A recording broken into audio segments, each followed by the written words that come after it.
Yes. तो जैसा कि बच्चों हम लोग डिस्कस कर रहे थे प्रीवियस लेक्चर के अंदर पीरियोडिक प्रॉपर्टीज को लेके, ठीक है। पीरियोडिक प्रॉपर्टीज, जिसमें फर्स्ट पीरियोडिक प्रॉपर्टी अपन ने डिस्कस करी थी बेटा, एटॉमिक रेडियस, ठीक है। एटॉमिक रेडियस, इसमें आपके दो पार्ट में डिस्कस किए। फर्स्ट डिस्कस किया था मैंने आपसे कि यहाँ पे covalent radius, because single atom radius आप निकाल नहीं सकते हो, ठीक है। उसकी रीजन्स बच्चों फिक्स हैं, बिकॉज बाउंड्री उसकी डिफाइन नहीं होती है, ठीक है। साइज भी बहुत छोटा होता है। और हम लोगों ने कोवलेंट रेडियस, ये सारी की सारी बच्चों आपकी जो बॉन्डिंग नेचर है, ठीक है, उस बॉन्डिंग नेचर के बेस पे आपका कोवलेंट रेडियस डिस्कस हो चुका था। सेकेंड हम लोगों ने डिस्कस किया था बच्चों, सेकेंड वन इज वॉन्डरबॉल रेडियस, ठीक है। वॉन्डरबॉल रेडियस, आज बाकी की रेडियस है उन पर भी डिस्कशन करेंगे। तो देखो बेटा, ये जो पीरियोडिक प्रॉपर्टीज है इसको बेसिकली हम लोग दो पार्ट में डिवाइड करते हैं। एक आपकी प्रॉपर्टी जिसको बोलते हैं, first one is atomic property. First होती है atomic property and second one is molecular, molecular property, ठीक है। तो ये दो प्रॉपर्टीज में बेसिकली इसको हम ब्रॉडली क्लासिफाई करते हैं, ठीक है। जिसमें हम लोग एटॉमिक प्रॉपर्टीज की अगर बच्चों बात करें तो इसमें आपको ये बिल्कुल फोकस करना है कि जो सिंगल एटम के द्वारा जो प्रॉपर्टी डिफाइन होती है, ठीक है, जिसको मैं यहाँ पे बिल्कुल क्लियर करता हूँ कि बेटा नाम से है एटॉमिक प्रॉपर्टीज, ठीक है। तो जो भी आपके सिंगल एटम के थ्रू जो प्रॉपर्टीज डिफाइंड होती है उसको बोलते हैं एटॉमिक प्रॉपर्टीज, ठीक है। जिसमें कुछ जैसे कोई डिस्कशन हम लोगों ने किया था प्रॉपर्टीज में, जैसे बच्चों आपका Z effective, effective nuclear charge है ना, वो आपकी एटॉमिक प्रॉपर्टी है। जैसे अभी और आएगा इसमें आयनाइजेशन एनर्जी आएगा, वो भी आपकी एटॉमिक प्रॉपर्टी है। जैसे बच्चों इलेक्ट्रॉन एफिनिटी आएगा, वो भी आपकी एटॉमिक प्रॉपर्टी है। जैसे इलेक्ट्रोनेगेटिविटी आएगी, वो भी एटॉमिक प्रॉपर्टी है। तो बेसिक मतलब क्या है कि जो जेड इफेक्टिव है, आपका आयनाइजेशन इंथैल्पी है, इलेक्ट्रॉन एफिनिटी है, इलेक्ट्रोनेगेटिविटी है, ये सारी के सारी बच्चों सिंगल एटम के लिए डिफाइन की जाती है, ठीक है। सिंगल एटम के लिए बिल्कुल डिफाइन की जाती है, इसलिए इसको अपन बोलते हैं एटॉमिक प्रॉपर्टीज। सेकंड, अगर मॉलिक्यूलर प्रॉपर्टी की बात करते हैं तो सिंगल एटम के द्वारा बच्चों यहाँ पे आपको प्रॉपर्टीज नहीं मिलेगी। बहुत ही बेसिक सा रूल है, नाम से बच्चों दिख रहा है मॉलिक्यूल, तो यहाँ पे जो भी प्रॉपर्टीज डिफाइन होंगी बच्चों, वो मॉलिक्यूल्स को लेके आपको डिफाइन करना पड़ेगा। और जो भी प्रॉपर्टीज आपको यहाँ पे मैं लिखूंगा वो एक मॉलिक्यूल्स को सपोर्ट करेगा, ठीक है, मॉलिक्यूल्स को डिफाइन करेगा। तो हम बिल्कुल बोल सकते हैं which can not be explained bye a single atom, उसको अपन बोलेंगे मॉलिक्यूलर प्रॉपर्टी। और एटॉमिक प्रॉपर्टीज को बोलेंगे which can be explained by single atom, ठीक है। इसमें आपके 4 पार्ट मैंने यहाँ पे बताए हैं। तो मॉलिक्यूलर प्रॉपर्टी बच्चों, जैसे रेडियस हम लोग देख रहे हैं ना, एटॉमिक रेडियस, तो एटॉमिक नाम नाम जरूर बच्चों है, नाम है आपका एटॉमिक रेडियस, मतलब एटम की रेडियस, लेकिन एक सिंगल एटम की रेडियस तो अपन निकाल नहीं सकते ना। तो इसलिए बच्चों यहाँ पे हम लोग नाम तो एटॉमिक रेडियस लिखते हैं, लेकिन एक्चुअली ये जो प्रॉपर्टी है वो आपकी पीरियोडिक प्रॉपर्टी ही है, बट मॉलिक्यूलर प्रॉपर्टी के अंडर आपकी आएगी, उसके अंदर आपकी डिफाइन की जाएगी। जैसे कुछ और है, मेल्टिंग पॉइंट, ठीक है, ये भी मॉलिक्यूलर प्रॉपर्टी होता है ना। और इसके बाद आपका इसके साथ बॉइलिंग पॉइंट भी आ सकता है, बॉइलिंग पॉइंट भी बिल्कुल होगा, ठीक है। और बात करते हैं तो आपकी डेंसिटी भी हो जाएगी, ठीक है। ये कुछ कॉमन एग्जांपल मैं दे रहा हूँ, जिससे आपको बेटर भी काफी चीजें समझ में आ जाएंगी एक साथ से कि मॉलिक्यूलर प्रॉपर्टीज क्या है, एटॉमिक प्रॉपर्टीज क्या है। फटाफट समराइज करते हैं। Periodic properties basically are of two types, first is atomic, second one is molecular. Atomic के अंदर बच्चों आपके सिंगल एटम को लेकर चीजें डिफाइन की जाएंगी, जिसमें जेड इफेक्टिव आता है, इफेक्टिव न्यूक्लियर चार्ज, आपकी आयनाइजेशन एंथैल्पी होगी, इलेक्ट्रॉन एफिनिटी, सब कुछ पढ़ेंगे हम लोग अभी, इलेक्ट्रोनेगेटिविटी होगी। लेकिन मॉलिक्यूलर प्रॉपर्टी की बात करते हैं तो मॉलिक्यूल्स को लेकर प्रॉपर्टी डिफाइन की, जैसे आपका एटॉमिक रेडियस हो गई, जैसे आपका यहाँ पे मेल्टिंग पॉइंट हो गया, बॉइलिंग पॉइंट हो गया, एंड आपकी डेंसिटी होगी। तो ये सारी की सारी आपकी मॉलिक्यूलर प्रॉपर्टी है। यहाँ तक बच्चों को बात सभी क्लियर हुई? Doubt is clear? अच्छा, एक बच्चे ने डाउट पूछा हुआ था कल, डाउट का एक डाउट था, मुझे टेक्स्ट किया था एक बच्चे ने कि सर ये जो एटम होता है, उस एटम के पास जो न्यूक्लियस होता है, वो न्यूक्लियस के पास चार्ज कितना होता है, ठीक है। तो न्यूक्लियस के पास जो बच्चों चार्ज होता है उसकी वैल्यू क्या होती है? तो मेरा आंसर बेटा होगा कि जो चार्ज होगा न्यूक्लियस के पास, उसकी वैल्यू होगी वो जो आपका नंबर ऑफ प्रोटॉन्स होगा। आपको पता है कि number of protons is equal to number of electrons is equal to atomic number.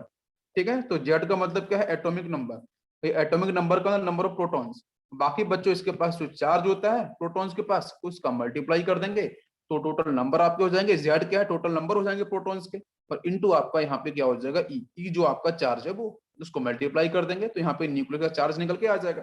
वैसे हम लोग जनरली पढ़ते भी हैं कि ये जो चैप्टर का आता है एटॉमिक स्ट्रक्चर, वहां पे हम एनर्जी भी निकालते हैं इसकी। En is equal to -13.6 into Z square divide by n square. ठीक है, वहां पे एक फॉर्मूला होता है, ये एनर्जी का निकालने का फॉर्मूला होता है। ठीक है, तो इसको भी हम लोग ध्यान रखते हैं कि जिस भी पर्टिकुलर ऑर्बिट या सेल को लेकर एनर्जी अगर आपको डिफाइन करनी है तो इस फॉर्मूले से हम लोग फाइंड करते हैं। ये फॉर्मूला आपके एटॉमिक स्ट्रक्चर का है, एटॉमिक स्ट्रक्चर। ठीक है, तो इसको अपन ऐसे भी डिफाइन करते हैं बेटा कि जो एन है, एन आपका क्या है, ऑर्बिट है। ठीक है, तो जैसे जैसे आपका ये न्यूक्लियस है, एन इज इक्वल टू 1 है, 2 है, 3 है, 4 है, एटॉमिक के पार्ट होते हैं। ठीक है, यहाँ पे आपका 1 है, ये 2 है, ये 3, 4 एंड 5। जैसे जैसे एन की वैल्यू बच्चों बढ़ती जाएगी तो एन क्या है, inversely proportional to E n ना, तो एन की वैल्यू जैसे जैसे इंक्रीज करती जाएगी, या पीछे की तरफ चले जा रहे हो, इस तरफ मूव कर रहे हो, तो जो एनर्जी की वैल्यू है वो डिक्रीज करती है। ठीक है, ये भी रिलेशन वहां पे आता है एटॉमिक स्ट्रक्चर के अंदर। ठीक है, चलो, तो ये जो फर्स्ट है इसकी एनर्जी आपकी फर्स्ट ऑर्बिट की मैक्सिमम होगी, सेकंड की उससे कम, थर्ड की उससे कम, ये सीक्वेंस जनरली आपका रहता है और यहाँ से इसको हम फॉलो करते हैं। ठीक है, सभी क्लियर हो गया अंत तक? हम लोग बेसिकली बात कर रहे थे बड़ा एटॉमिक साइज को लेकर, यहाँ तक किसी को confusion?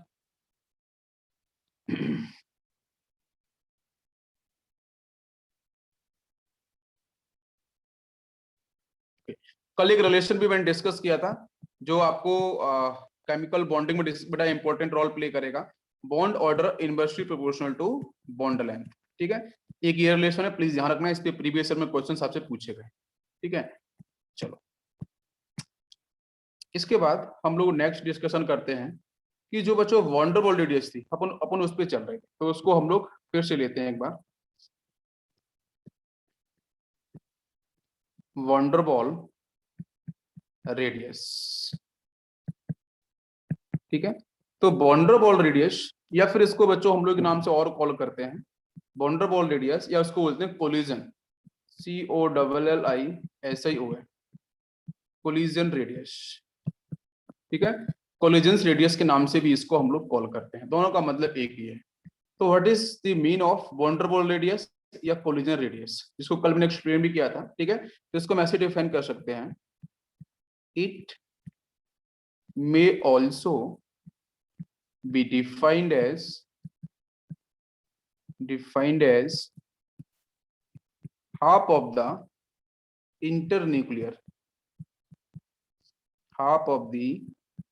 internuclear distance of two non-bonded neighboring atoms। ठीक है, नॉन बॉन्डिंग नेबरिंग एटम्स और atoms of two adjacent molecules. तो this is the basic definition. ठीक है, अच्छा, तो इसमें एक बच्चों हम बहुत अच्छे से बात फोकस करते हैं कि नॉन बॉन्डेड एटम्स या मॉलिक्यूल्स। ठीक है, तो नॉन बॉन्डेड का मतलब भी बच्चों आपको दिख रहा है, जैसे हीलियम आ गया, हीलियम के साथ हीलियम का जो कनेक्शन होगा, नियोन के साथ नियोन को हम लोग चेक करेंगे। या बच्चों यहाँ पे देखो बोला है किसने कि जो half of the inter nuclear distance होनी चाहिए, लेकिन टू नॉन बॉन्डेड ठीक है नेबरिंग एटम्स, या उसने बोला है कि एटम्स ऑफ टू एडजेसेंट जो मॉलिक्यूल्स होंगे, जैसे बच्चों मैंने कल बोला था फ्लोरीन F2 एंड F2। ठीक है, तो इनके साथ जो आपको रेडियस दिखाई देगी वो आपकी वंडरबॉल रेडियस होगी। हीलियम के साथ चेक करेंगे तो भी आपको वंडरबॉल रेडियस देखने को मिलेगी। जैसे एक बच्चे का क्वेश्चन था, डाउट था, मैं वो जरूर बताऊंगा कि यहाँ पे पूछा था कि सर अगर यहाँ पे कोवलेंट रेडियस अगर प्रेजेंट है तो वंडरबॉल रेडियस की रिक्वायरमेंट क्यों पड़ती है। ठीक है, यही किसी बच्चे क्वेश्चन था। तो देखो मैं आपको यहाँ पे बिल्कुल क्लियर करता हूँ। देखो बेटा, इस बात को समझने की जरूरत है कि वो जो स्ट्रक्चर है वो कैसे होता है, प्लीज फोकस करना। तो मैंने बोला था कि वंडरबॉल रेडियस बच्चों दो कैटेगरी में डिवाइड करते हैं। फर्स्ट आपका नॉन मेटल, ध्यान दो, फर्स्ट मैंने आपको बताया था नॉन मेटल। तो जो नॉन मेटल्स होते हैं उनके साथ वंडरबॉल रेडियस आपकी प्रेजेंट होती है, बट नॉन मेटल्स जो बच्चों प्रेजेंट होना चाहिए वो आपका डायटोमिक फेज में होना चाहिए। कैसा बच्चों? डायटोमिक फेज में प्रेजेंट होना चाहिए। जैसे अब डायटोमिक का मतलब बच्चों क्या है? वो ऑब्वियसली आपके स्टेबल फेज में ही होंगे, ठीक है। और नॉन मेटल्स कहाँ पे मिलते हैं? ये आपको पी ब्लॉक में मिलते हैं, तो पी ब्लॉक वाले ही एलिमेंट आपके डायटोमिक फेज में ही प्रॉपरली डिफाइन किए जाएंगे। और आपको पता होना चाहिए कि बच्चों हैलोजेंस इजीली डायटोमिक फेज में मिलते हैं, ठीक है। तो मैंने कह लिया कि बच्चों जैसे एक जैसे मैंने यहाँ पे एग्जांपल कल बताया था कि आपका ये F2 है, एक आपका F2 है। तो पहले जरा मैं फर्स्ट F2 को बनाता हूँ। तो यहाँ पे क्या होगा भाई? फ्लोरीन सिंगल बॉन्ड फ्लोरीन, इसको अपन ऐसे लिखेंगे, इसको भी अपन कैसे लिखेंगे? Fluorine single bond fluorine. Fluorine और फ्लोरीन के बीच में क्या होगा? इन दोनों एटम्स के बीच में कोवलेंट रेडियस, ये फ्लोरीन होगा।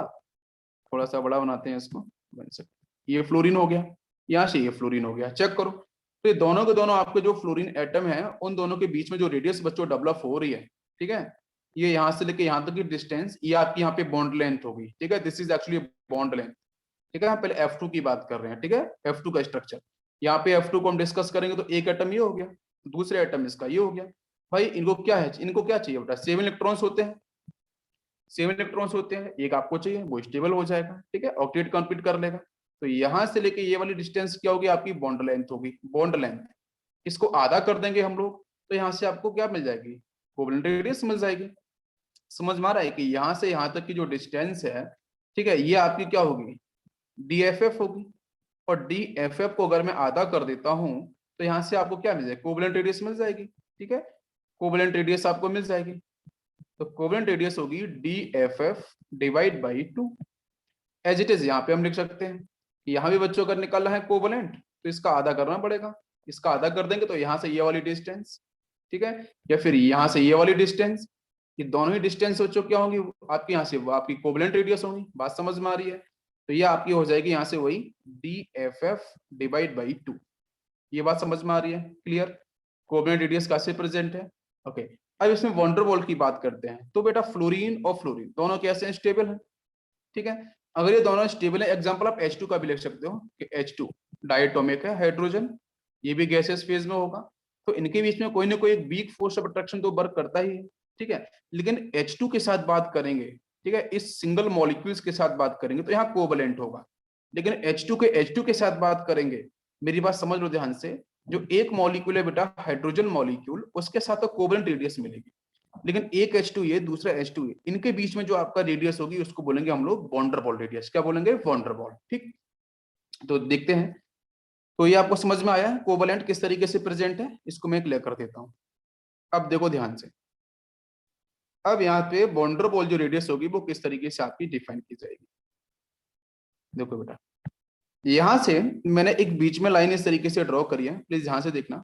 तो इस पॉइंट से लेके और इस पॉइंट तक ये जो बीच की डिस्टेंस है, ध्यान देना, ये डिस्टेंस, इस डिस्टेंस का अगर हम आधा करते हैं, इस डिस्टेंस का हम हाफ करते हैं, तो हाफ करेंगे तो बच्चों कौन सी वैल्यू, कौन सा पॉइंट होगा? ये वाला, ठीक है, ये इतना। या फिर इधर से बात करेंगे तो ये बात सभी को समझ में आ रही है, ठीक है। तो ये जो वैल्यू आपको मिलेगी, यही बच्चों रिप्रेजेंट क्या करेगी? यही रिप्रेजेंट करेगी आपकी वॉन्डरबॉल रेडियस को। क्या आपको मेरी बात समझ में आ रही है? तो ये आधी डिस्टेंस जो होगी वही आपकी क्या होगी? वॉन्डरबॉल रेडियस। लेकिन इसके साथ कोवलेंट भी प्रेजेंट है, तो फिर कोवलेंट कौन सी होंगी? तो कोवलेंट तो मैं पहले आपको बता चुका हूँ कि यहां से लेके यहां तक की वैल्यू ये कोवलेंट होगी, यहां से लेके यहां तक की वैल्यू ये कोवलेंट होगी, है ना। अगर इसके साथ बात करते हैं यहाँ पे, तो ध्यान दो, ये वाली वैल्यू क्या होगी? कोवलेंट होगी। यहाँ से ये वाली वैल्यू क्या होगी? कोवलेंट होगी। लेकिन यहाँ से आपके यहाँ तक की ये जो डिस्टेंस होगी, ये डिस्टेंस, दिस डिस्टेंस, ठीक है, इस डिस्टेंस का अगर आप आधा करते हो, इस डिस्टेंस का हाफ करते हो, तो आपको यहाँ पे वॉन्डरबॉल रेडियस देखने को मिलेगी। तो this is the case of non metal. तो नॉन मेटल का केस आपको समझ में आया सभी को? बताइए बेटा।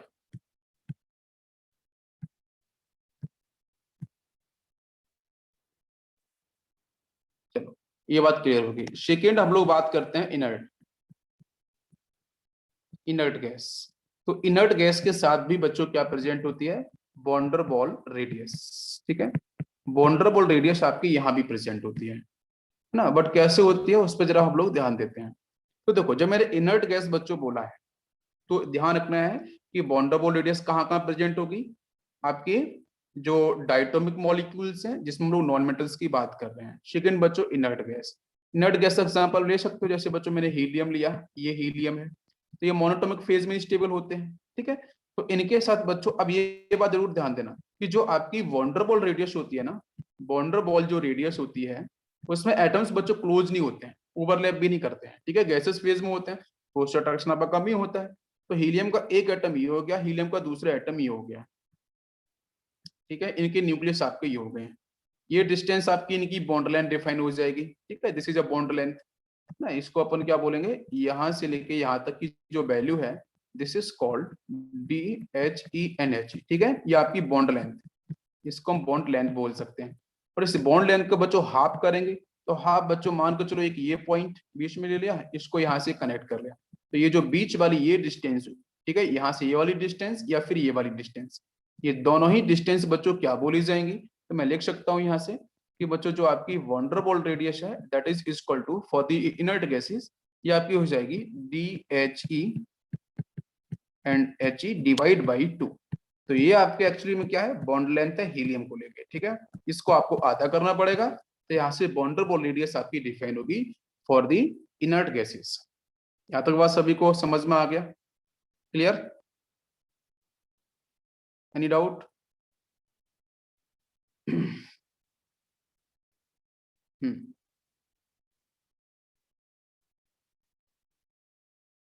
ये पॉइंट क्लियर हुआ सभी को? चलो नेक्स्ट बच्चों हम बात करते हैं, नेक्स्ट पॉइंट बात करते हैं। अच्छा एक बात और समझो यहाँ से ध्यान से, कि ये जो बच्चों हम लोग वॉन्डरबॉल रेडियस जो डिफाइन कर रहे हैं, ठीक है, तो जितने भी एटम्स आपको यहाँ पे मिल रहे हैं, ऐसा बोला जाता है, ऐसा बिल्कुल एक्सपेरिमेंटली डिफाइन भी होता है कि ये जितने भी आपके जो मॉलिक्यूल्स प्रेजेंट हैं वो आपके सॉलिड फेज को एक्वायर करते हैं, किसके को, सॉलिड फेज को एक्वायर करते हैं, ठीक है। तो ये बहुत इंपॉर्टेंट सा पॉइंट है कि हम लोग जब वॉन्डरबॉल रेडियस को डिफाइन करते हैं, उसकी डेफिनेशन लेते हैं, तो इस डेफिनेशन के अंदर जरूर ये बात को बताते हैं कि ये जो आपका जब पूरी की पूरी आपकी रेडियस यहाँ पे डिफाइन की जाएगी वॉन्डरबॉल, तो जिन भी मॉलिक्यूल्स के बीच में वॉन्डरबॉल रेडियस डिफाइन हो जाएगी, तो हम इनको जनरली बोलते हैं कि वो आपके किस फेज में होंगे, सॉलिड फेज में, ठीक है। और सॉलिड फेज के अंदर ही बच्चों नो डाउट आपके रूम टेम्परेचर पे या STP एंड TP पे वही मॉलिक्यूल्स गैस की फेज में है, लेकिन जब उनका हम लोग बॉन्डरबॉल रेडियस निकालते हैं ना, तो हम सॉलिड फेज में निकालते हैं। ये बात आपको ध्यान रखनी है, जब मतलब एक्सपेरिमेंट करते हैं तो सॉलिड फेज में ही करते हैं, दिस इज मस्ट कंडीशन। ये बात सब लोग समझ में आ रही है? Okay, clear. नेक्स्ट बच्चों पॉइंट है कि वॉन्डरबॉल रेडियस क्या हम मेटल के लिए डिफाइन करते हैं? बिल्कुल भी नहीं। Van der Waals radius never defined for metals, हम मेटल्स के लिए बिल्कुल भी वॉन्डरबॉल रेडियस एप्लीकेबल नहीं होगी, क्लियर है। नेक्स्ट पॉइंट, वॉन्डरबॉल रेडियस का जो मैग्नीट्यूड है, जिसका मैग्नीट्यूड है, जो इसकी स्ट्रेंथ है, वो किस पे डिपेंड करती है? कोई बताएगा मुझे कि किस पे डिपेंड करता है? पैकिंग ऑफ एटम्स या मॉलिक्यूल, ठीक है, पैकिंग ऑफ एटम्स या बच्चों मॉलिक्यूल, ठीक है। एटम्स आपके इनर्ट गैस को लेके, मॉलिक्यूल्स बच्चों आपके जो डायटोमिक फेज में जो नॉन मेटल्स होंगी, ठीक है, उनको लेके, तो उनकी पैकिंग किस तरीके से है? पैकिंग का मतलब बच्चों पैकिंग एफिशिएंसी मैं डिस्कस करूंगा, सॉलिड स्टेट में आएगा वहां पे, ठीक है। तो इनकी जो पैकिंग है, जो पैकिंग एफिशिएंसी है एटम्स की, मॉलिक्यूल्स की, वो किस तरीके से है, और हम एक्सपेरिमेंट बच्चों करते हैं सॉलिड स्टेट के अंदर, ठीक है। तो सॉलिड फेज में वही एटम्स जब रिप्रेजेंट किए जाएंगे, वही मॉलिक्यूल जब सॉलिड फेज में रिप्रेजेंट किए जाएंगे, तो उस समय उनकी पैकिंग नेचर किस तरीके से है? मेरी बात समझ में आ रही है? बिकॉज जब बच्चों हम लोग कंपेयर करेंगे वॉन्डर बॉल को कोवैलेंट के साथ, मेटलिक रेडियस के साथ, तो वहां पे समझ में ये चीज आनी चाहिए कि सारे के सारे स्टेट बच्चों सॉलिड फेज में एक ही फेज में हो, तो कंपेयर करना आसान होगा कि कौन सी रेडियस बड़ी, कौन सी रेडियस छोटी। ये बात समझ में आ रही है? तो सॉलिड फेज में जब हम बात करेंगे, तो इनकी पैकिंग एफिशिएंसी को फोकस करते हैं, और उसके बेस पे इसके मैग्नीट्यूड क्या करेगा, डिपेंड करेगा। यहाँ तक बात सभी को समझ में आ गई, clear? Okay, next point, next point पे बात करते हैं। तो बच्चों इनका जो वॉन्डरबॉल फोर्स है, भाई कोई ना कोई फोर्स ऑफ अट्रैक्शन तो होगा। तो van der Waals force of attraction is weak, ठीक है, weak force of attraction, hence van der Waal radius is greater, जो लेंथ है ना, is greater than covalent radius, ठीक है। तो कोवलेंट रेडियस के अंदर अगर बेटा आपको समझ में आते हैं तो मैंने वहां पे क्या एटम्स को ओवरलैप कराया, ठीक है, एटम्स को मैंने ओवरलैप कराया, ठीक है। तो यहाँ पे इलेक्ट्रॉन डेंसिटी बच्चों क्या हो रही है, भाई एक एटम ये था, एक एटम यहाँ था, तो इनकी इलेक्ट्रॉन डेंसिटी बच्चों इजीली ओवरलैप करी, ठीक है। बात समझ में आ रही है, इनकी इजीली ओवरलैप कर गई। तो बीच की डिस्टेंस आपको जो करी है, मतलब ये वाली डिस्टेंस, यहाँ से ये वाली डिस्टेंस जो होगी, ये डिस्टेंस, ये दोनों में कॉमन आ रही है। तो इसकी बच्चों जो डिस्टेंस जो आपकी कोवलेंट रेडियस, जब एटम्स ओवरलैप करते हैं तो कोवलेंट रेडियस डिफाइन होती है। तो यहाँ पे जो कोवलेंट रेडियस डिफाइन होगी उसकी वैल्यू बच्चों क्या होगी, लेस। किसी कंपैरिजन में जब हम वंडरबॉल की बात करते हैं तो एटम्स बच्चों ओवरलैप तो करते ही नहीं है। यहाँ पे आपकी जो इलेक्ट्रॉन डेंसिटी है वो काफी दूर होती है, ठीक है। तो यहाँ पे जो डिफाइन टर्म किया जाएगा वो आपका यहाँ से वंडरबॉल रेडियस होगा। इसलिए वंडरबॉल रेडियस की जो वैल्यू होती है, जो लेंथ होती है, वो आपकी ज्यादा होती है एज कंपेयर टू कोवलेंट। ये समझ में आ गया।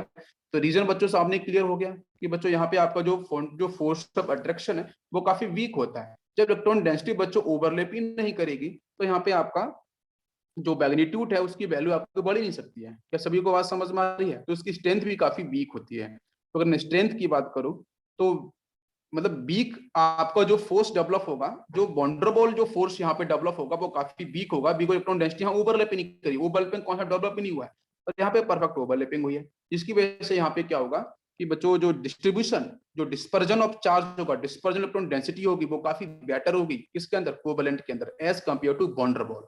ये बात सभी को समझ में आ गई, क्लियर है? ओके। एक क्वेश्चन और है कि वंडरबॉल जो इनर्ट गैसेस है, इनर्ट गैसेस के लिए क्या मैं कभी कोवलेंट रेडियस डिफाइन कर सकता हूँ? इनर्ट गैसेस के लिए क्या मैं कभी कोवलेंट रेडियस डिफाइन कर सकता हूँ? बिल्कुल भी नहीं, ठीक है। तो इनर्ट गैसेस जो बच्चों होती हैं उनके लिए सिर्फ और सिर्फ आपकी वंडरबॉल रेडियस ही डिफाइन होती है। दिस इज मस्ट कंडीशन, ठीक है। वहां पे कहीं एटम्स आपके डायटोमिक में होती ही नहीं है जो ओवरलैपिंग हो सके, तो ओवरलैपिंग कभी होती नहीं है, तो वहां पे कभी भी कोवलेंट रेडियस आपकी डिफाइन नहीं होगी। तो आपका इनर्ट गैसेस एक ऐसी फैमिली है, ऐसा ग्रुप है, उसके लिए बच्चों हम लोग वंडरबॉल रेडियस को ही डिफाइन करते हैं। यहाँ तक क्लियर हो गया सभी को? Any doubt? चलो एक क्वेश्चन करते हैं इसके ऊपर, ठीक है। चलो पहले मेटल रेडियस की भी बात कर ले थोड़ा सा। नेक्स्ट बच्चों बात कर लेते हैं अपन मेटेलिक रेडियस। तो मेटल रेडियस बच्चों बिल्कुल आसान सा कॉन्सेप्ट है। इसके अंदर बच्चों एटम्स ओवरलैप नहीं करते, क्लोज होते हैं। तो मेटल्स का जो अरेंजमेंट, जैसे बच्चों में बोलूं आयरन की स्ट्रिप है हमारे पास, ठीक है। तो आयरन की स्ट्रिप है तो उसमें एटम्स का अरेंजमेंट कैसा होगा? वो एटम्स का अरेंजमेंट कुछ यूं होगा। आपको अगर पता होगा, सॉलिड स्टेट चैप्टर में पढ़ा रहा हूँ तो वहां पे आपको मैंने डिस्कस किया है, ठीक है। तो इनका जो अरेंजमेंट है बच्चों वो कुछ इस तरीके से होता है, मेटल्स का अरेंजमेंट। ध्यान दो, ये एटम्स ना तो ओवरलैप करते हैं और ना ही काफी दूर होते हैं, बस टच करते हैं, ठीक है। एक दूसरे के सर्कमफ्रेंस जो आपको दिख रही है उसको टच करते हुए आपको दिखाई देते हैं। ये एक आपकी आयरन की या बच्चों कॉपर की एक आपकी स्ट्रिप हो गई है, ठीक है। ध्यान दो, ये एटम्स का अरेंजमेंट कुछ ऐसा है। अगर मैं यहाँ पे इसको डिफाइन करूं बहुत ही सिंपल तरीके से, मैं बोल सकता हूँ कि it is defined as half of the distance. कौन सी डिस्टेंस हाफ होनी चाहिए? Half of the distance between two nearest atoms, ठीक है, in closely packed metallic lattice. तो ये आपको यहाँ पे एक लेटिस है, जो एटम्स का अरेंजमेंट है। लेटिस, लेटिस पॉइंट का मतलब कोई एक फिक्स पॉइंट, ठीक है। इसको प्रीवियस लेक्चर में डिस्कस किया मैंने सॉलिड स्टेट में। तो एक फिक्स पॉइंट किसी भी सॉलिड के अंदर जहां एटम्स रिप्रेजेंट किया जाता है उसको अपन लेटिस बोलते हैं, ठीक है। और यहाँ पे आपका पूरा का पूरा मेटल के लेटिस में क्यों बोल रहा हूँ, उसका रीजन बच्चों सिंपल सा ये है कि सारे एटम्स आपके मेटल के ही हैं और सारी पोजीशन को एक्वायर कर रहे हैं। तो यहाँ पे इसकी बेसिक डेफिनेशन होगी, it is defined as half of the distance, ठीक है। कौन सी डिस्टेंस हाफ होगी? ये वाली, एक एटम ये हो गया, एक एटम ये हो गया, इस दोनों को न्यूक्लियस ही हो गए। तो इनके बीच की डिस्टेंस को मैं आधा कर दूं, मतलब ये डिस्टेंस क्या होगी? ये तो आपकी स्मॉल डी बोली जाएगी, this is just like a bond length, ठीक है। और इस डी का अगर आप आधा कर देते हो तो यहाँ से मिलेगी आर रेडियस, मेटल रेडियस, तो आपका d डिवाइड बाई 2, ठीक है। इसको अगर हम आधा कर देंगे तो यहाँ से मिल जाएगी आपकी मेटल रेडियस। तो मेटल रेडियस आपको समझ में आ गई सभी को, क्लियर हो गया यहाँ पे? यस, यहाँ पे एटम्स को ओवरलैपिंग नहीं होती है, बिल्कुल ये ध्यान रखना है, ठीक है? नो एटॉमिक ओवरलैपिंग, ठीक है? ओवरलैपिंग यहाँ पे बिल्कुल भी नहीं होती है, ठीक है? वेरी इंपॉर्टेंट, नहीं तो आपका कोवेलेंट बन जाएगा। यस, इसके बाद बच्चों बात करते हैं नेक्स्ट पॉइंट को लेके। मैं अगर बात करूं, कंपैरिजन करूं तीनों रेडियस को लेके, तो फॉर सेम एलिमेंट्स जो रिलेशन हो रहा है, तो आपकी कोवेलेंट रेडियस की वैल्यू सबसे कम होगी, मैग्नेटिक रेडियस उससे ज्यादा होगा, और सबसे अधिक बच्चों होगा वॉन डेर वाल्स, ठीक है? ये बेसिक सा रिलेशन है। तो इसको आप देख सकते हो बेटा, कोवेलेंट रेडियस कैसे बनती है? एक एटम ये होगा, दूसरे एटम ये ओवरलैप करेगा, तो यहाँ से कोवेलेंट रेडियस डिफाइन होगी, है ना? मेटेलिक बच्चों कैसे डिफाइन होगी? देखो ये इस तरीके से, तो यहाँ पे मेटेलिक डिफाइन होगी, एटम्स हैं। वंडरबॉल की बात करेंगे तो बच्चों कैसे डिफाइन होगी? तो वंडरबॉल तो एटम्स काफी दूर होते हैं, तो आप प्लीज देखो बेटा, हम हाफ ऑफ द डिस्टेंस बात कर रहे हैं हर जगह, ठीक है? इसकी आपकी बॉन्ड लेंथ ये डिफाइन होगी कोवेलेंट में, इनकी बॉन्ड लेंथ आपकी मेटल में आपकी ये बॉन्ड लेंथ डिफाइन होगी, और इस वाले केस में आपकी बॉन्ड लेंथ ये डिफाइन होगी। आप देख सकते हो, अगर मैं इसका आधा करूंगा तो ये लेंथ आएगी, इसका हाफ करूंगा तो बच्चों ये डिस्टेंस आएगी, और इसका हाफ करूंगा तो ये डिस्टेंस आएगी। आप देख सकते हो सबसे अधिक डिस्टेंस कहाँ पे मिलने वाली है, जो हम बॉन्ड लेंथ के ऊपर बात कर रहे हैं या फिर हम रेडियस के ऊपर बात कर रहे हैं, तो सबसे अधिक आपको कहाँ पे मिलने वाली है? वॉन डेर वाल्स के साथ आपको मैक्सिमम मिलने वाली। क्या सभी को बात समझ में आ गई? क्लियर? Any confusion?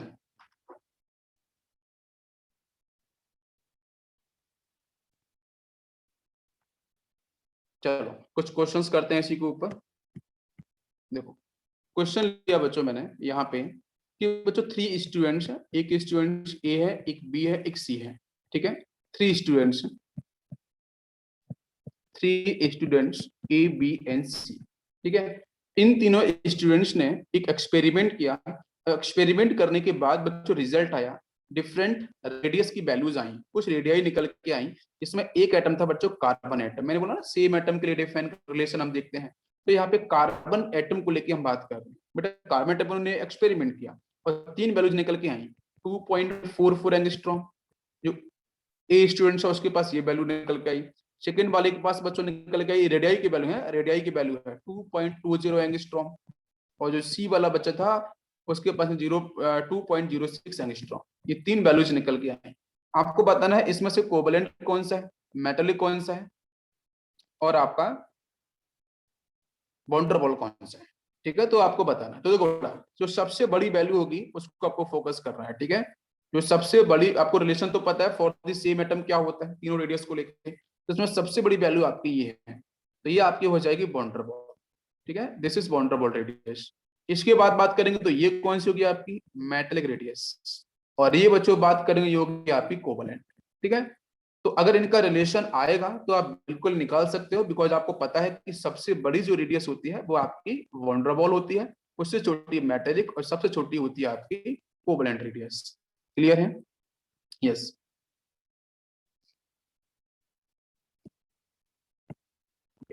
यहाँ पे किसी बच्चे को कोई डाउट है तो आप पूछिए।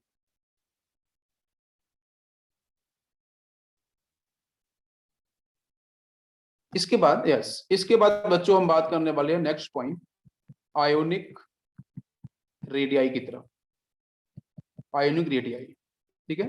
और लास्ट में हम लोग पीरियोडिक टेबल की हेल्प से कंपैरिजन करेंगे, ठीक है? कि किस तरीके से रेडियस की वैल्यू बढ़ती है, कहाँ पे घटती है। तो पहले बात करें बच्चों आयोनिक रेडियाई के बारे में, तो ये आपकी 2 कैटेगरी में होती है। फर्स्ट होती है बच्चों कैटायनिक रेडियाई, और सेकेंड होती है आपकी एनायनिक रेडियाई, ठीक है? कैटायनिक एंड एनायनिक, 2 टाइप की रेडियस आपको देखने को मिलेंगे। तो सबसे पहले बच्चों बात करते हैं अपन कैटायनिक रेडियस के बारे में। तो कैटायनिक रेडियस का बेटा मतलब क्या है कि भाई किसी के पास पॉजिटिव चार्ज आई, एनायनिक का मतलब किसी के पास नेगेटिव चार्ज डेवलप हो रहा हो। तो इनके बारे में बात करने वाले हैं कि बच्चों मान के चलो हमारे पास एटम तो ए था, ध्यान देना, हमारे पास एटम तो ए था, लेकिन बच्चों ए एटम ने क्या किया कि एक इलेक्ट्रॉन्स को रिलीज कर दिया, ध्यान देना, इसने क्या किया कि 1 इलेक्ट्रॉन्स को रिलीज किया, तो रिलीज किया तो बच्चों यहाँ से बन गया ए प्लस, ठीक है। और जब इसी ए ने 1 इलेक्ट्रॉन को एक्सेप्ट किया है, इस ए ने, तो बच्चों बन गया ए माइनस। क्या आपको मेरी बात समझ में आ रही है? तो यहाँ से 3 टाइप की रेडियस डिफाइन होंगी। एक तो बच्चों एक ए जो एटम था उसकी रेडियस क्या होगी, दूसरी बच्चों कैटायन की रेडियस क्या होगी, तीसरी एन की रेडियस क्या होगी, और इन तीनों का जो रिलेशन आपस में होगा वो क्या होगा कि कौन सी वैल्यू सबसे बड़ी, कौन सी वैल्यू सबसे छोटी। चलो देखते हैं, एग्जांपल से समझने की कोशिश करते हैं। जैसे बच्चों मैंने सबसे पहले बात करेंगे कैटायनिक रेडियस के बारे में। जैसे मैंने एक यहाँ पे मान कर चलो बच्चों कोई एक एटम लिया है, ध्यान देना। मैंने सपोज यहाँ पे उसका ये न्यूक्लियस है और एक ये एटम है। इस एटम के पास बच्चों यहाँ पे प्रेजेंट है कुछ इलेक्ट्रॉन। मैं एक इमेजिनरी एटम ले रहा हूँ, ठीक है, आपको ध्यान देना है, ध्यान दो। इस एटम के पास बच्चों इलेक्ट्रॉन्स है। अब मैं बोलता हूँ कि ये जो एटम दे रखा है इमेजिनरी, इसके पास बच्चों प्रेजेंट है 7 प्रोटॉन्स, ठीक है, और इसके पास बच्चों प्रेजेंट है यहाँ पे 7 इलेक्ट्रॉन्स। ध्यान देना, 7 प्रोटॉन्स हैं और बच्चों 7 इलेक्ट्रॉन्स हैं, ठीक। न्यूट्रल है ये पूरी तरीके से, क्यों? प्रोटॉन्स इलेक्ट्रॉन्स आपके इक्वल है, लेकिन इलेक्ट्रिकली न्यूट्रल। अब हुआ क्या बच्चों कि इस एटम ने अपने आउटरमोस्ट इलेक्ट्रॉन्स को 1 इलेक्ट्रॉन्स को इसने रिलीज किया है। जैसे इसने 1 इलेक्ट्रॉन को रिलीज किया तो बच्चों क्या होगा, जो रिजल्टेंट आपका बनेगा, जो रिजल्टेंट एटम होगा, उस एटम के पास देखोगे तो 1 2 3 3 अंदर थे, और बाकी आप देखो 1 2 3 4 आपको बाहर दिखाई दे रहे हैं। तो 1 2 3 और एक आपका यहाँ से बाहर निकल, सपोज ये वाला इलेक्ट्रॉन बाहर चला गया, ध्यान दो, ठीक है, इलेक्ट्रॉन बाहर चला गया।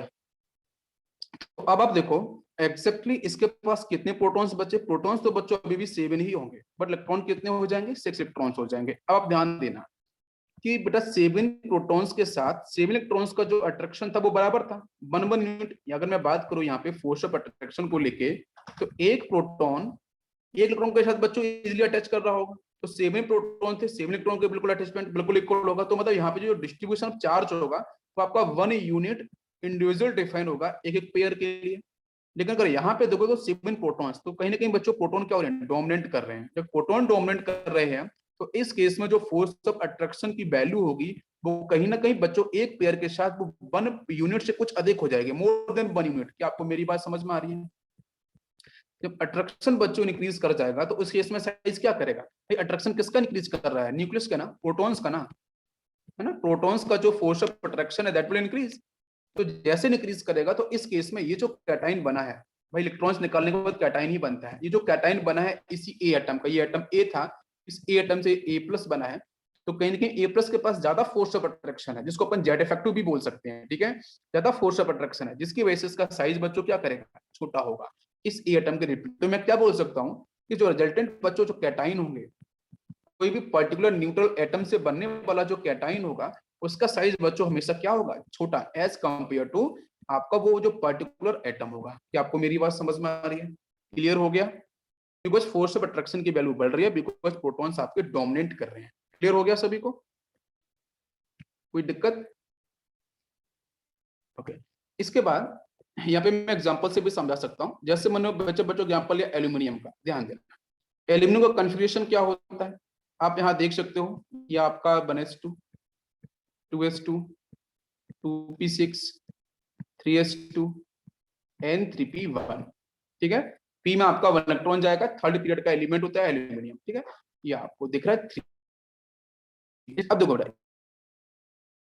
बच्चों 1 इलेक्ट्रॉन को रिलीज किया, तो जैसे रिलीज किया तो ये क्या बनेगा, ए बन जाएगा, ठीक है। और कन्फ्यूजन की बच्चों बात करेंगे तो मुझे बताओ कौन सा 1 इलेक्ट्रॉन बच्चों रिलीज होगा, ये 1, ठीक है, आउटर मोस्ट शेल का, ये 1 बाहर चला जाएगा। तो यहाँ से कन्फ्यूजन बचेगा आपका इसका 1s2 2s2 2p6 और बच्चों यहाँ से आपका 3s2 और 3p आपका 0, तो उसको लिखने की कोई जरूरत नहीं पड़ेगी, ठीक है।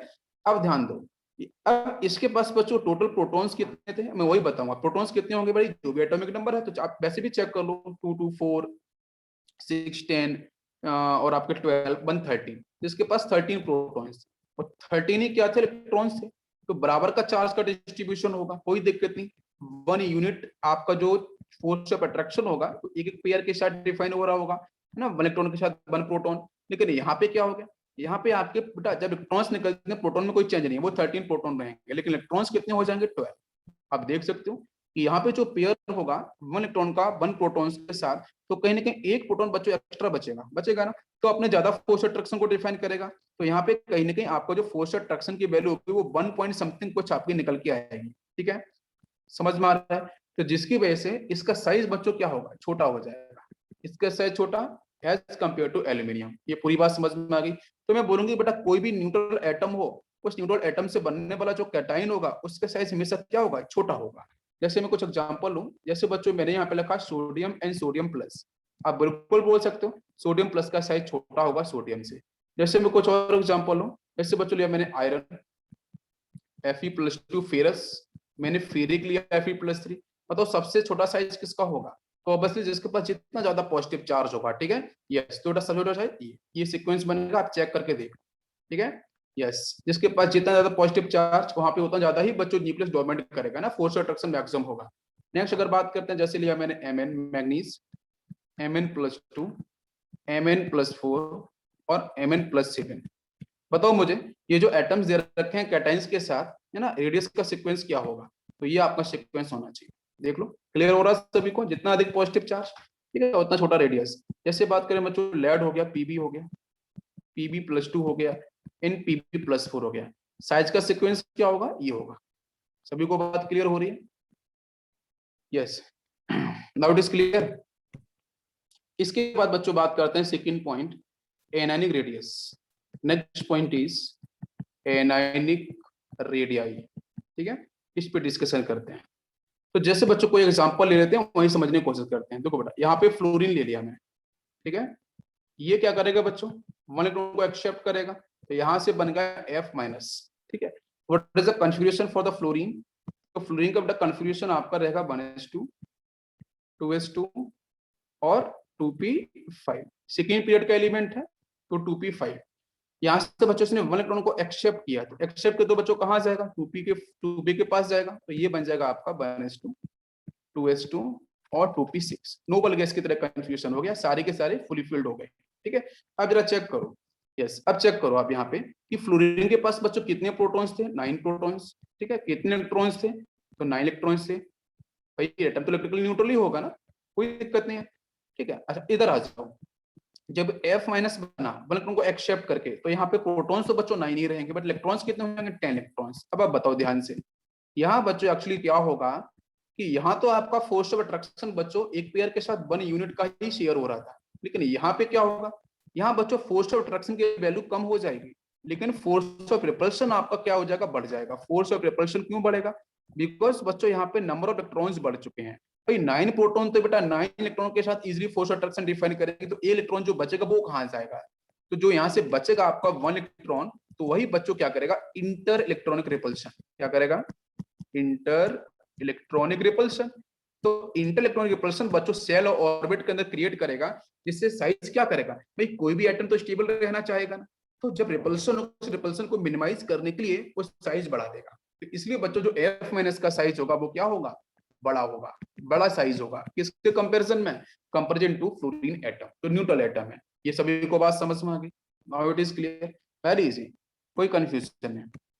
देखते हैं इससे एग्जांपल। जैसे बच्चों बोला मैंने F और F-, तो मुझे बताओ सबसे बड़ा साइज किसका होगा, F और F- में से, तो आंसर बच्चों क्लियर है, F- साइज बड़ा होगा। तो जितना ज्यादा नेगेटिव चार्ज साइज उतना बड़ा होगा, जितना ज्यादा पॉजिटिव चार्ज साइज उतना छोटा होगा। जैसे बच्चों बोलूँ मैं ऑक्सीजन O-1, O-2, तो ये आपका सीक्वेंस हो जाएगा साइज का, चेक करो। इसके साथ बच्चों बोलो यहाँ पे N-3, N-2, N-1 nitrogen in N+1। बताओ साइज का, या फिर मेरे को और यहाँ पे N+2 साइज का सीक्वेंस क्या होगा, सारे के सारे एटम बच्चों आपके नाइट्रोजन नहीं है, कैटाइंस और एनाइंस। साइज का सीक्वेंस क्या होगा, तो जिसके पास जितना नेगेटिव चार्ज साइज उतना ज्यादा होगा, ये सीक्वेंस देख लो आप, और जितना ज्यादा बच्चों पॉजिटिव चार्ज साइज उतना आपका छोटा होगा। ये सीक्वेंस समझ में आ गया एक साथ। नेक्स्ट अगर मैं बात करूं यहाँ पे I+, iodine and I-, size का सीक्वेंस क्या होगा, तो अब चेक होगा, नेगेटिव चार्ज है साइज सबसे ज्यादा होगा, पॉजिटिव जितना होगा साइज उतना छोटा होगा। ये ऑर्डर सभी क्लियर हो गया? बताओ सभी लोग।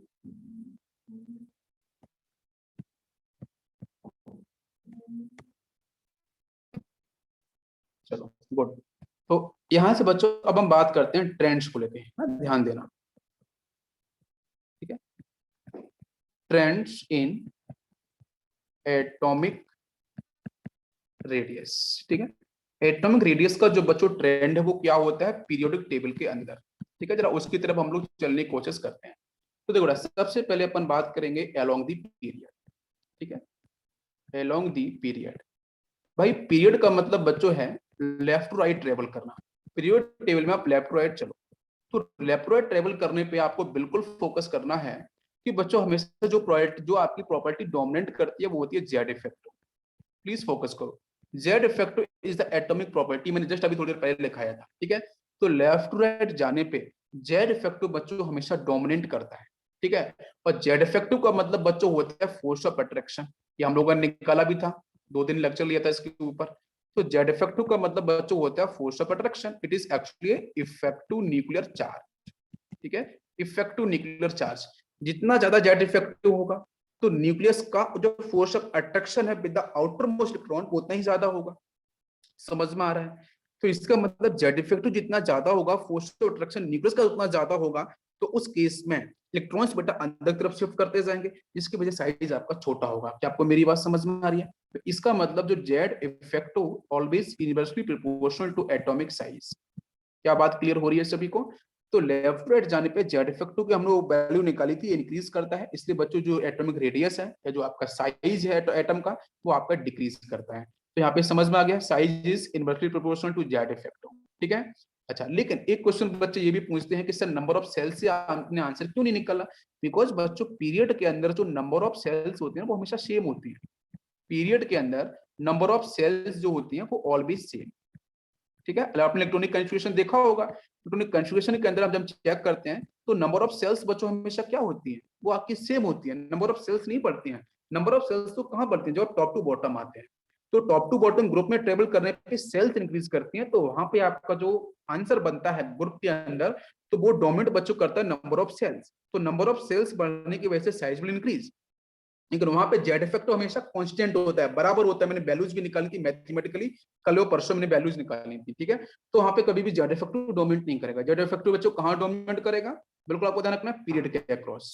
Now it is clear, Z effect बढ़ेगा, फोर्स ऑफ अट्रैक्शन उसी का मतलब होता है, इसकी वजह से साइज आपका छोटा होगा अगर आप लेफ्ट टू राइट पीरियड में ट्रेवल कर रहे हो। क्या पूरी बात समझ में आई? Now comes first period. First period की बात पहले करते हैं। देखो बच्चों प्लीज ध्यान से, फर्स्ट पीरियड में आपके 2 ही एलिमेंट आते हैं, हाइड्रोजन और आपका इधर हीलियम। दोनों में से साइज किसका बड़ा होना चाहिए? तो बोलोगे सर मैं लेफ्ट राइट ट्रेवल कर रहा हूँ, तो सर जेड इफेक्टिव की जो वैल्यू है ना वो सर इंक्रीज करती है, आपने भी बताया था, जिसकी वजह से साइज सर छोटा होना चाहिए। लेकिन बच्चों प्लीज ध्यान देना है कि हीलियम और हाइड्रोजन इन दोनों में साइज किसका बड़ा होता है, हम कैसे डिसाइड करेंगे? तो आप बोलोगे सर साइज बड़े की बात करें तो हाइड्रोजन का साइज बहुत बड़ा होगा as compare to helium, because of Z effective. कौन जेड इफेक्टिव? क्या हमारा ये आंसर सही होगा? कोई बताएगा मुझे? नहीं, ये हमारा आंसर गलत है। और क्यों गलत है? बिकॉज बच्चों हीलियम हमेशा बच्चों डोमिनेट करता है। कैसे? हीलियम बच्चों में डोमिनेट करता है वॉन बोल्ट रेडियस के साथ। मैंने आपको हिंट करके पहले ही बोला था, वेरी इंपॉर्टेंट, इनर्ट गैसेस के पास बच्चों सिर्फ और सिर्फ वॉन बोल्ट रेडियस प्रेजेंट होती है, जिसमें एटम्स बच्चों कुछ इस तरीके से प्रेजेंट होंगे। आपको समझ में आना चाहिए इनकी डिस्टेंस बच्चों जो होगी half of the internuclear distance, वो बहुत ही ज्यादा होती है as compare to metal radius, as compare to covalent radius. क्या आपको मेरी बात समझ में आ रही है? तो बच्चों ये जो आपने आंसर किया ना ऊपर वाले, ये गलत आंसर हो गया। इसका सही आंसर होगा कि हीलियम को जो साइज होगा always greater as compare to hydrogen. We will discuss about first period, ठीक है, ऑफ द पीरियड टेबल। क्या सभी को मेरी बात समझ में आ गई? Now it is clear, this is inert gas, ठीक है। इनर्ट गैस से तो वंडरबॉल रेडियस आपकी होगी हमेशा डोमिनेट करती है, तब यहाँ पे जेड इफेक्ट वर्क नहीं करेगा, ये बात समझ लो आप, ठीक है। ये सभी को बात समझ में आ गई? बहुत क्लियर बच्चों, बात क्लियर हुई सभी को? यानी कंफ्यूजन नहीं? First period. अब आते हैं अपन सेकेंड पीरियड की तरफ। नेक्स्ट हम लोग लेते हैं सेकेंड पीरियड। सेकेंड पीरियड बेटा, सेकेंड पीरियड में कौन कौन से एलिमेंट आते हैं आप देखो, लिथियम, बेरिलियम, बच्चों प्लीज से ध्यान से देखेंगे अपन, boron, carbon, nitrogen, oxygen, fluorine, neon, है ना। ये आपका सेकेंड पीरियड है ना। बताओ बच्चों साइज का ऑर्डर क्या होगा? तो देखो बेटा प्लीज बहुत आपको समझ में आना चाहिए कि लिथियम से लेके और आपके यहाँ पे हेलोजन तक, यहाँ तो बच्चों जेड इफेक्टिव बच्चों वर्क करेगा, प्रॉपरली वर्क करेगा, कोई कंफ्यूजन नहीं है। हम लोग लेफ्ट टू राइट ट्रेवल कर रहे हैं बिल्कुल पीरियड के अक्रॉस। लेकिन जैसे आप नियॉन तक पहुंचोगे तो बच्चों यहाँ पे आपको जेड इफेक्टिव वर्क नहीं करेगा, क्योंकि बच्चों ऑलरेडी बेटा फुली फील्ड है, जेड इफेक्टिव यहाँ वर्क नहीं करने वाला है। और इन केस के अंदर यहाँ पे आपका जो वर्क करेगा वो आपकी वंडरबॉल रेडियस वर्क करेगी, जो हमेशा डोमिनेट करती है और सबसे बड़ी होगी इन सारे एटम के कंपैरिजन में। क्या सभी को बात समझ में आ रही है? तो नाउ चेक कि लेफ्ट टू राइट जाने पे जेड इफेक्टिव तो बढ़ता है सर, और फ्लोरीन तक बढ़ेगा, ठीक है। इसकी वजह से बच्चों साइज क्या होगा, छोटा हो जाएगा। आपको मेरी बात समझ में आ रही होगी, बहुत सही। तो मुझे सबसे बड़ा साइज किसका बेटा, तो लिथियम को जितना बड़ा साइज का होगा, ऐसा मैं साइज बता रहा हूँ बेटा। बेरिलियम क्या होगा, इससे छोटा होगा। बोरॉन इससे भी छोटा होगा। कार्बन इससे भी छोटा होगा। नाइट्रोजन इससे भी छोटा होगा। ऑक्सीजन बहुत छोटा होगा। फ्लोरीन तो बच्चों बिल्कुल छोटा होगा। आप प्लीज चेक करो ना, ये मैंने आपको यहाँ पे लिथियम, ये आपका बेरिलियम, ये आपके एलिमेंट्स के मैंने सीक्वेंस एटम का साइज थोड़ा सा आपको थोड़ा बताने की कोशिश करी है। लेकिन नियॉन तक जैसे पहुंचोगे तो नियॉन बच्चों सबसे बड़ा साइज का होगा और कुछ इस तरीके से मिलेगा। देखो this is the neon. Neon सबसे बड़ा साइज का देखने को मिलता है बिकॉज ऑफ वंडरबॉल रेडियस। क्या सभी को मेरी बात समझ में आई? तो now what is the order, order बच्चों क्या बनेगा, तो सबसे बड़ा बेटा हीलियम सबसे बड़ा हो जाएगा, फिर लिथियम, फिर कौन, बेरिलियम, फिर बोरॉन, फिर carbon, nitrogen, oxygen and fluorine. क्या सभी को मेरी बात समझ में आई? तो यही ऑर्डर आपको टिक करना होगा। क्लियर? बहुत सिंपल है, बहुत सिंपल सा ऑर्डर है, मैं आपको बहुत अच्छे तरीके से बता रहा हूँ, कोई कंफ्यूजन इसमें नहीं होगा, कोई एक्सेप्शन भी नहीं है इसके अंदर। नेक्स्ट बच्चों बात करते हैं पीरियड 3। तो पीरियड 3 में कौन कौन से एलिमेंट आते हैं, आपको पता होना चाहिए। चलो आप आंसर बता दो मुझे, पीरियड 3 के जो एलिमेंट्स हैं उनका ऑर्डर क्या होना चाहिए। तो आपका यहाँ पे सोडियम होता है, ठीक है, ना, मग, अल, सी, ठीक है, पस, कल, ठीक है, और आर, ये होता है ना, ध्यान दो, ये आपके एलिमेंट्स होते हैं। आप चेक करो एक बार, sodium, magnesium, aluminium, silicon, phosphorus, sulphur, chlorine, argon. What is the order, order जल्दी से बता दो मुझे क्या होना चाहिए। आप बस देख करो, यहाँ सोडियम से लेके क्लोरीन तक तो बच्चों जेड इफेक्टिव बिल्कुल वर्क करेगा। जेड इफेक्टिव की वैल्यू बढ़ेगी तो आपका साइज जो होगा दैट विल डिक्रीज। लेकिन आर्गन बेटा यहाँ पे जेड इफेक्टिव वर्क नहीं करेगा, यहाँ पे वंडरबॉल रेडियस वर्क करेगी। दैट्स व्हाई सबसे बड़ा जो सीक्वेंस होगा, अगर मैं ग्राफ को बताऊं तो ग्राफ बच्चों कैसे बनेगा, ध्यान दो। कभी कभी ग्राफिकल क्वेश्चंस भी आते हैं, आपको ध्यान देना पड़ेगा। इधर मैंने साइज लिया है, ठीक है, इधर मैंने एटॉमिक नंबर लिया है, ठीक है। एलिमेंट्स की बात करें तो देखो बेटा, यहाँ पे मैं सीक्वेंस फॉलो करता हूँ, सोडियम, ठीक है।